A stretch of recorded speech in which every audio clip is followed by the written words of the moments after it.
Big Boss Malayalam season 6ൻ്റെ live അപ്ഡേറ്റിലേക്കാണ് പോകുന്നത്. ഇപ്പോൾ ലൈവിൽ മത്സരാർത്ഥികളെല്ലാം ആ ലിവിങ് ഏരിയയിലേക്ക് വിളിച്ചിരുത്തി ബിഗ് ബോസ് ആ ഒരു ടാസ്കിൻ്റെ കാര്യം പറഞ്ഞിരിക്കുകയാണ്. ടാസ്കിൽ ഓരോരുത്തരും ചെയ്യേണ്ട ക്യാരക്ടർ ബിഗ് ബോസ് തന്നെയാണ് പറയുന്നത്. അതിൽ ഓരോരുത്തരും ചെയ്യേണ്ട ക്യാരക്ടർ ബിഗ് ബോസ് പറഞ്ഞ കാര്യം ഞാനിപ്പോൾ പറഞ്ഞുതരാം. അർജുൻ നോറയായിട്ട് മാറണം, ജാസ്മിൻ സിജോ ആയിട്ട് മാറണം, സിജോ ശ്രീതു ആയിട്ട് മാറണം, ഋഷി ജിൻഡോ ആയിട്ട് മാറണം, അഭിഷേക് ഋഷി ആകണം, ശ്രീതു അർജുൻ ആകണം, നോറ അഭിഷേക് ആകണം, ജിൻഡോ ജാസ്മിൻ ആയിട്ട് മാറണം. അപ്പോൾ ഇങ്ങനെയാണ് പറഞ്ഞിരിക്കുന്നത്. ഇപ്പോൾ ബസർ ടു ബസർ ആണ് ടാസ്ക്. ബസർ കേൾക്കുമ്പോഴത്തേക്ക് എല്ലാവരും റെഡിയായി, അതിന് മുമ്പായിട്ട് എല്ലാവരും റെഡിയായി നിൽക്കണം. ബസർ കേൾക്കുമ്പോൾ ക്യാരക്ടർ സ്റ്റാർട്ട് ചെയ്യണം. ബസർ അവസാനിക്കുമ്പോൾ വരെ ക്യാരക്ടർ പിന്തുടരണം. അതാണ് ടാസ്ക്. ഇനിയിപ്പം അടുത്ത ഒരു ഇതിൽ ക്യാരക്ടർ മാറി മാറി വരുമെന്ന് നമുക്കറിയത്തില്ല. നിലവിൽ ഇങ്ങനെയാണ് ടാസ്ക് തുടങ്ങാൻ വേണ്ടി ബിഗ് ബോസ് അനൗൺസ്മെൻറ്റ് ചെയ്തത്.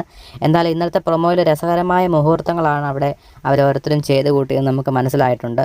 ലൈവിൽ ഇങ്ങനെയുള്ള കാര്യങ്ങൾ നമ്മൾ കാണാനായിട്ട് കാത്തിരിക്കുകയാണ്. നിങ്ങളുടെ അഭിപ്രായം എന്താണ്? വളരെ രസകരമായി ഇവർ ഈ ടാസ്ക് ചെയ്യുമോ? പ്രൊമോ കണ്ടപ്പോൾ നമുക്ക് അങ്ങനെയാണ് മനസ്സിലായത്. എന്തായാലും നമുക്ക് ലൈവ് അപ്ഡേറ്റുകളായി നമുക്ക് കാത്തിരിക്കാം. എന്തായാലും കഴിഞ്ഞ സീസൺ ഫോറിൽ ഈ ഒരു സമാനതയുള്ള ടാസ്ക് ഉണ്ടായിരുന്നു. അവർ നല്ല രീതിയിൽ പെർഫോം ചെയ്തിട്ടുണ്ടായിരുന്നു. എന്തായാലും ഇവർ നല്ല രീതിയിൽ പെർഫോം ചെയ്യുമെന്നാണ് നമുക്ക് ആ ഒരു പ്രൊമോ കണ്ടപ്പോൾ മനസ്സിലായത്. എന്തായാലും ലൈവ് അപ്ഡേറ്റുകളായിട്ട് നമുക്ക് ഉടൻ വരാം. അടുത്ത വീഡിയോ ആയിട്ട് ഉടൻ കാണാം. Okay, by.